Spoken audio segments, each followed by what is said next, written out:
When you look at a newborn baby, the cliche is that you're looking at a blank slate. Right. Totally unwritten. Exactly. A fresh, unwritten journal just waiting for the world to leave its mark. But, I mean, what if we've had that entirely wrong? Which is a wild thing to consider. It is.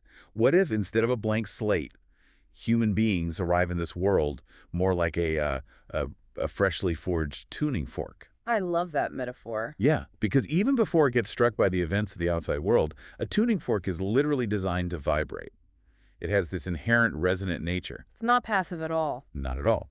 And today, we are welcoming you to this deep dive where our mission is to explore the profound implications of that single idea. And we have some incredible sources to pull from. We really do. We're looking at the insights from the 7 Laws of Logic and Well-Being, but we're viewing them through the lens of 2 massive clinical works. Yeah. Bessel van der Kolk's The Body Keeps the Score and Gabor Mate's The Myth of Normal. 2 absolute heavyweights in the study of trauma and biology. Right. So we're going to trace exactly how life, warps our baseline frequency. We'll get into the deep biology of how we process trauma and, crucially, how we can mechanically, physically tune ourselves back to a state of well-being. And that tuning fork metaphor is just the perfect anchor for this because it actually begins before we even take our first breath. The texts refer to this as the prenatal strike. Okay, the prenatal strike. Walk us through that. So imagine that metal instrument being forged and tempered in the workshop, which, biologically speaking, is the mother's womb. Right. While the metal is still soft and forming, it's being held firmly against a sounding board. It is actively absorbing the physical and chemical vibrations of the mother and her environment. So it's picking up everything. Everything. Every sharp spike of environmental stress, every low hum of anxiety, or even the rhythmic pulse of calm, all of that travels directly into the structure of that forming instrument. So by the time you're released into the air, you aren't silent. No, you are already humming. You have a baseline frequency. And Gabor Mate's The Myth of Normal dives heavily into the biology of this to validate that prenatal strike. He talks about interpersonal biology, right? Exactly. The idea that our biology doesn't just exist in a vacuum inside our own skin. It is entirely entwined with the nervous systems of the people around us. Which brings us into the actual mechanics of epigenetics. I mean, this is the study of how our environment and our behaviors physically alter how our genes work. Yeah, and Mate highlights the work of Dr. Elizabeth Blackburn here. She actually won a Nobel Prize for her research on telomeres. Telomeres, right. Let's give a quick visual for that. You can think of telomeres like those little plastic tips at the ends of your shoelaces. The aglets. Yes, the ones that keep the laces from fraying. Only here, the shoelaces are your chromosomes carrying your DNA. Right, and Blackburn's research shows that our genetic expression is highly malleable to environmental cues. It's not locked in. So what happens when there's stress? Well, chronic stress in our early environment actually frays those plastic tips. It physically shortens the telomeres, which ages our cells prematurely and completely changes our biological baseline. Wow. And the pioneering neuroscientist Candace Pert took this even further, didn't she? She did, with her concept of the body mind. Right, and she intentionally wrote it as one single word, no hyphen, body mind. Because they aren't separate. She discovered that our emotions aren't just, abstract thoughts floating in the ether. They're physical. Exactly. They are literally biochemicals called neuropeptides flowing through our bloodstream and binding to receptors on our cells. Psychology and physiology are a single, unified system. So if the mother is constantly flooded with the neuropeptides of stress, those chemicals cross the placenta. They do. The developing child's cells are just bathed in them. It sets their tuning fork to vibrate at a frequency of hypervigilance before they ever even face a threat in the outside world. Okay, let's unpack this. I have to push back right out of the gate here. Go for it. If my baseline frequency, like my genetic expression and cellular aging, is preset by parental stress or early trauma, before you even have a say in the matter, doesn't that make me a helpless victim of my own biology? It sounds incredibly deterministic, yeah. It sounds terrifying. I mean, are we just doomed from the start? It's a scary thought, but the science actually points in the exact opposite direction. Epigenetics is a two-way street. Okay. Meaning what? Meaning, yes, early adversity impacts us at a cellular level, but the research proves that the body remains highly responsive. So it can change back. Exactly. Experiences that build stress resilience, things like focused meditation, deep breath work, or even just strong social support, have been shown to stop the fraying. They can actually lengthen those telomeres later in life. Oh, wow. You aren't doomed by the prenatal strike. Your body is just doing its job. It's adapting to the environment it was given. So if we are biologically primed to adapt to our environment, what happens when that environment demands we adapt to constant ongoing stress? That's where things get complicated. Because life doesn't just strike the tuning fork once in the womb and walk away, right? Right. We move out into the world, and life delivers what the text calls a harmonic buildup. Right. The daily pressures, the really fast-paced living, minor rejections, major traumas, they all add new overlapping layers of vibration. And eventually, if that pressure doesn't let up, the fork reaches a state of overvibration. The pure note you were meant to play turns into a distorted screech. The metal itself begins to experience fatigue. And this is what the texts call the point of dissonance. Medically speaking, that screech is dysregulation. Right. The humming becomes so loud and so chaotic that you can no longer even sense your own original tone. And here's where it gets really interesting. How so? Because the 7 laws of logic and well-being provides this brilliant roadmap here. Specifically, when we look at Law 1, which is emotional regulation, and Law 5, the neurobiology of trauma. They really break down the mechanics. They do. These laws explain the exact mechanical failure happening in your brain during that screech. When you are severely dysregulated, your brain's threat center, the amygdala, literally hijacks your prefrontal cortex. You really need to look at how that hijack actually works. So the prefrontal cortex, which sits right behind your forehead, that's the part of your brain responsible for executive function. The logic center. Exactly. It handles rational thought, logic, planning. But the amygdala, which is deep in the primitive part of the brain, is your smoke detector. And when it goes off. In a state of high stress or trauma, the amygdala senses a threat and just sounds the alarm. To ensure your survival, the brain shifts its metabolic resources, literally blood flow and oxygen, away from the slow logical processing of the prefrontal cortex. It just drains the resources. Yep, and it dumps them entirely into the rapid, reactive survival processing of the amygdala. So you literally cannot use your effective logical mind because those neural pathways are being starved of resources. The screech suppresses the logic. And Bessel van der Kolk takes this structural understanding a step further in The Body Keeps the Score. Right. He looks at the long-term effects. He explains that this point of dissonance isn't just a temporary state of panic. Chronic trauma physically alters the brain's architecture over time. Because of the stress hormones. Exactly. The constant wash of stress hormones, like cortisol, actually shrinks the hippocampus, and that's the brain region responsible for organizing memories and learning new information. So it is literal physical damage to the tuning fork. It is. Right. Van der Kolk illustrates this devastatingly well with the story of a Vietnam veteran and former medic named Bill. Oh, this story is intense. It really is. So Bill came into the VA clinic experiencing severe panic attacks, and they were triggered by something as simple as his new baby crying. Which is heartbreaking. As part of a study, Van der Kolk gave Bill a Rorschach ink blot test. Right, we've all seen those in pop culture. The classic psychology test where you look at an ambiguous ink blot and you have to describe what you see. Exactly. Humans are meaning-making creatures. Because of our prefrontal cortex, we use our imagination to see, dancing figures or butterflies in those abstract shapes. But that's not what happened with Bill. No. When Bill was shown the second card, which happens to be the first ink blot that features the color red, he didn't see an abstract shape. He didn't use his imagination at all. He fell into a full, visceral, physiological flashback. Sweating, panting, just terrified. He saw the charred flesh and spurting blood of a dying child he had tried to save in Vietnam a decade earlier. Just from looking at a splash of red ink on a piece of cardboard. Just from the ink. Van der Kolk uses this to show that trauma causes a literal failure of imagination. Because his hippocampus was compromised. Right, his hippocampus was compromised and his amygdala was totally hyperactive. Bill's tuning fork was trapped in a continuous, deafening loop of terror. He couldn't imagine a new, safe reality in that clinic. Not at all. His brain could only replay the old, unedited reel of the trauma. The flexibility of his mind was entirely gone. Okay, so what does this all mean for how we handle stress? I mean, I hear Van der Kolk saying that the logic center is offline, but cognitive behavioral therapy like talk therapy has been the gold standard for decades. Right, it's everywhere. So are we really saying we should abandon traditional therapy because the amygdala is running the show?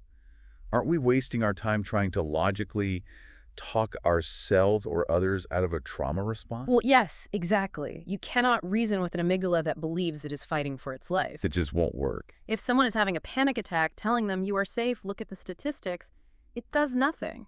Because the part of their brain that processes statistics is completely shut down. Right. The body keeps the score. The trauma isn't just a bad memory. It is encoded in the viscera, in the heartbreak, the shallow breathing, the gut-wrenching physical sensations.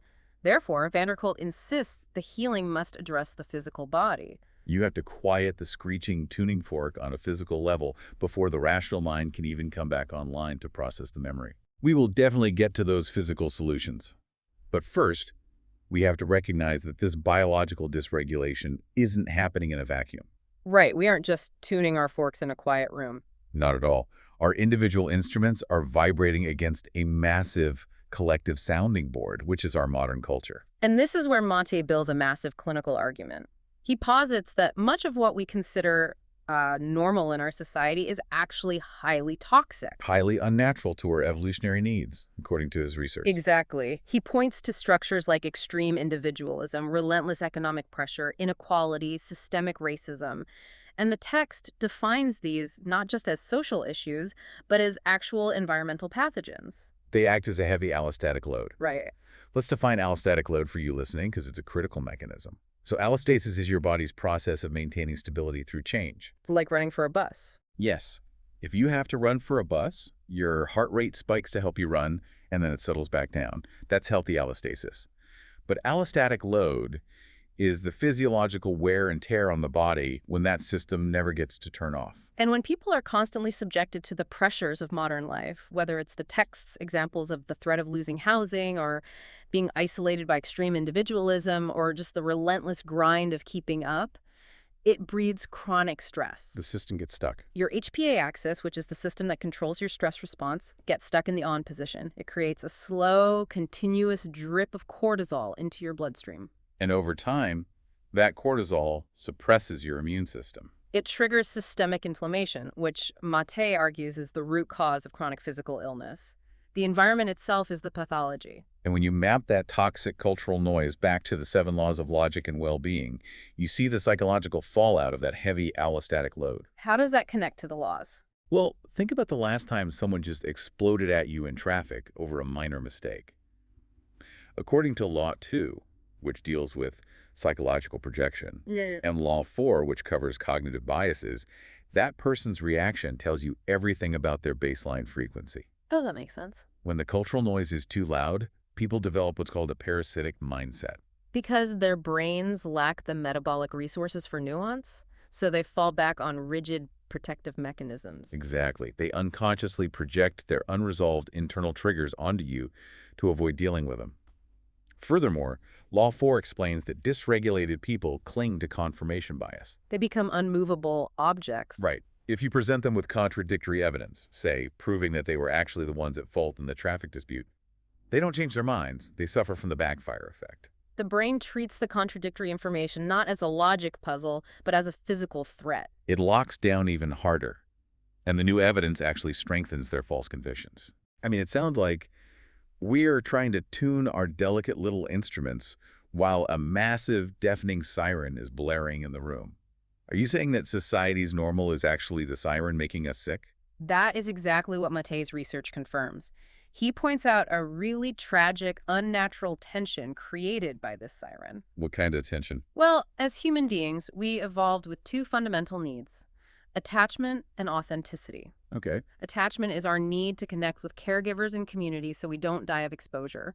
Authenticity is our need to know what we feel, to trust our gut, and to be our true selves. But as children, if expressing our authentic feelings like, say, anger or sadness makes our parents uncomfortable or threatens our attachment to our society, we are forced to choose. And a child will always choose attachment. Because attachment means survival. Exactly. We swallow the no that our body desperately wants to say. To fit into this normal society, we suppress our true selves. And the physical cost of that is huge. The clinical sources document a direct, undeniable correlation between this chronic self-suppression and the onset of autoimmune diseases, cancer, and other severe physical illnesses. It's like if you don't say no with your voice, your body will eventually say no in the form of disease. That is exactly it. That is heavy. Yeah. But it brings us to the crucial pivot in this deep dive. Because if the world is never going to stop striking the fork, and our cultural sounding board is inherently noisy, how do we manually adjust our own resonance? Right, we need a solution. The tuning fork text calls this mastering the muffle through the art of selective dampening. Success isn't about perfectly shielding yourself in a bubble where nothing ever strikes you. It's about what you do immediately after the strike. And the texts outline several what they call maneuvers of stillness to do that. Like meditation, taking timeouts. Yes, but the most vital one is vagus nerve stimulation, which acts as a mechanical recalibration. It bypasses the chaotic noise to force the fork back into a deep, grounding bass note. Let's explain how you actually stimulate a nerve. I mean, the vagus nerve is essentially this information superhighway. Running from the brainstem all the way down? Right, down through your neck, into your chest, and all the way to your abdomen. It monitors your internal organs. And the beauty of the vagus nerve is that you can consciously manipulate it using your breath. It's so accessible. It is. When you take a deep breath in, your heart rate speeds up slightly. But when you make your exhalation longer than your inhalation, it physically pushes against the vagus nerve. And that physical pressure sends a signal straight up the superhighway to the brainstem. It overrides the amygdala and delivers a really clear message. We are safe. We are safe. You can stand down. It slows the heart rate and lowers blood pressure instantly. This maps perfectly onto Matei's 4 A's of healing, which he proposes to counter the toxic self-suppression we talked about earlier. They are authenticity, agency, acceptance, and anger. It surprises a lot of people to see anger on a list of healing tools. Right? I mean, we are usually taught that anger is a negative emotion to be managed or eliminated entirely. But the suppression of healthy anger is what causes the biological damage. Healthy anger is a boundary-setting mechanism. It is your body's immune response on a psychological level saying, this is not okay, my space has been violated. So acknowledging that anger is an act of agency and authenticity, it releases the trapped energy. Exactly. And Bessel van der Kolk champions what he calls bottom-up approaches to release that trapped energy. Because talk therapy is top-down. Right. Talk therapy is trying to use the mind to fix the body. Van der Kolk focuses on the body to fix the mind. He uses methods like trauma-informed yoga, tapping acupressure points, and even rhythmic communal drumming. Communal drumming, how does that work? These methods work because they focus on proprioception. That's the awareness of where your body is in space. When you engage in rhythmic drumming, you are forcing your nervous system to stay grounded in the present moment. You are moving your limbs intentionally, which directly contradicts the physical helplessness and paralysis of the original trauma. You are literally proving to your brain that you can take action. Yes. And communal drumming brings in a really vital piece of this puzzle, which is other people. This connects beautifully to Law 6, the necessity of social support, and Law 7, the power of social cohesion from the 7 laws. You can't do it alone. The texts make it completely clear that healing cannot happen in total isolation. Right, and we use the concept of the Johari window to understand this. The Johari window. It's a psychological model divided into 4 quadrants, representing what is known to us and what is known to others. The most dangerous quadrant is our blind spot. The things about ourselves that are obvious to others but hidden from us. Exactly. For example, you might physically tense your shoulders and stop breathing every time a specific topic is brought up, completely unaware that your body has entered a trauma response. And you cannot heal what you cannot perceive. Right. You need new, outside feedback from trusted individuals to illuminate those blind spots. Law 7 states it plainly. We are stronger, smarter, and braver together. But I mean, if we've established that society and interpersonal relationships are often what traumatize us in the first place, isn't it contradictory to say we need society to heal? I hear what you're saying. Shouldn't self-care and isolation be the ultimate goal? I love the idea of manually adjusting our frequency on our own. But if trauma is interpersonal, is self-care really enough? Don't we ultimately need other people's tuning forks to find our balanced tone? The clinical texts firmly agree that we do. It's the ultimate paradox. Self-care like vagus nerve breathing or tapping is a starting point, but it's not the destination. No. Both Matei and van der Kolk stress that restoring safe relationships and community is the true path to well-being. A stable resonance isn't about isolating yourself in a soundproof room. A tuning fork is entirely useless if it's completely still. Exactly. The goal is to be sensitive enough to feel the music of life, to be moved by it, but centered enough to dampen the noise before the metal snaps. And we do that dampening together. Through something called the co-regulation of the nervous system. As mammals, when you are around someone who is deeply calm and grounded, your chaotic nervous system will unconsciously sync with their steady one. We literally borrow each other's balanced tones to find our way back to baseline. So, as we wrap up this journey, let's look at the distance we've covered today. We started with the prenatal strike, realizing that we are born into this world already humming with the inherited vibrations of our environment. Right, body-mind connection. We move through the symphony of overload, seeing exactly how life strikes and our toxic cultural sounding board create a heavy allostatic load. And that screech of dissonance. We learn how that load pushes our biology into a distorted screech, starving our rational brains of resources and trapping us in a loop of trauma. But we also found the mechanical, physical way out. We did. Through mastering the muffle, we learned that we are not helpless victims of genetic determinism. By utilizing bottom-up physical regulation like deep exhalations, acknowledging our authentic anger, and relying on the social cohesion of trusted communities to reveal our blind spots, we have the power to transition from being victims of our inherited hum to becoming the conductors of our own frequency. It is a profoundly hopeful message grounded in rigorous physical science. It really is. And as we finish up today, I want to leave you with one final thought to ponder as you go about your week. Let's hear it. If our tuning forks are constantly exchanging vibrations with everyone around us, a literal interpersonal biology, what frequency are you unknowingly transmitting to the tuning forks of the people you pass by every single day? Oh, wow.